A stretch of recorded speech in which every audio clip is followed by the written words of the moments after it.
ఇక group 2 notification కోసం నిరుద్యోగులు వెయికళ్లతో ఎదురు చూస్తూ ఉన్నారు. ఇప్పటికే గ్రూప్ 2 వాయిదా వేసిన ప్రభుత్వం పోస్టులు పెంచి త్వరగా రీనోటిఫికేషన్ వేయాలని ఆశపడుతున్నారు.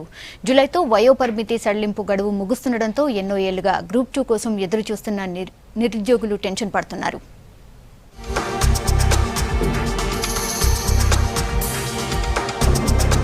గ్రూప్ 2 రివైజ్డ్ నోటిఫికేషన్ ఇప్పట్లో పడుతుందా? పోస్టుల సంఖ్య పెరుగుతుందా?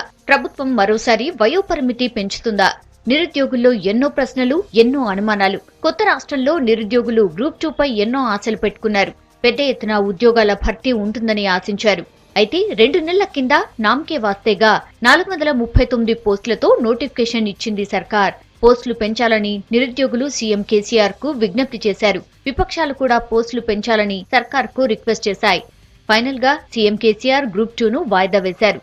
కానీ ఇప్పటికీ గ్రూప్ 2 పై క్లారిటీ ఇవ్వటం లేదు ప్రభుత్వం. దీంతో నిరుద్యోగుల్లోనూ వయోపరిమితి ముంచుకొస్తున్న వారిలోనూ టెన్షన్ నెలకొంది.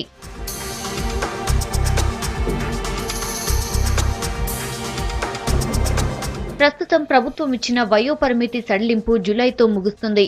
కొత్త నోటిఫికేషన్ జాడే లేదు. ఎప్పుడు వస్తుందో తెలియని పరిస్థితి. దీంతో నోటిఫికేషన్ తో పాటు మరోసారి సడలింపు ఇవ్వాల్సిన సిచ్యువేషన్ ఏర్పడింది. అయితే ప్రభుత్వం మరోసారి వయోపరిమితి పెంచుతుందా లేదా అని టెన్షన్ పడుతున్నారు నిరుద్యోగులు. ఉద్యోగుల విభజన పూర్తి కాకపోవడంతో ఉద్యోగాల భర్తీ ఆలస్యమవుతోంది.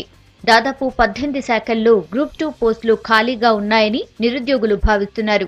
వీటిలో ఎన్ని పోస్టులకు ప్రభుత్వం నోటిఫికేషన్ ఇస్తుందన్నది ఆసక్తిగా మారింది.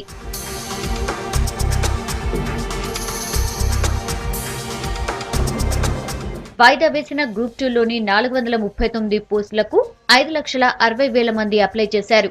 ప్రస్తుతం కొత్తగా డిగ్రీ పూర్తి చేసిన వాళ్లు కూడా పోస్టుల కోసం ఎదురు చూస్తున్నారు.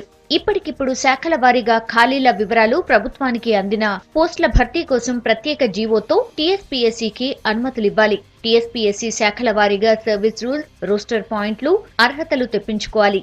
ఆ తర్వాతే ప్రకటన విడుదలవుతుంది. ఈ ప్రాసెస్ పూర్తికి కనీసం 2 నెలల టైం పడుతుందని భావిస్తున్నారు.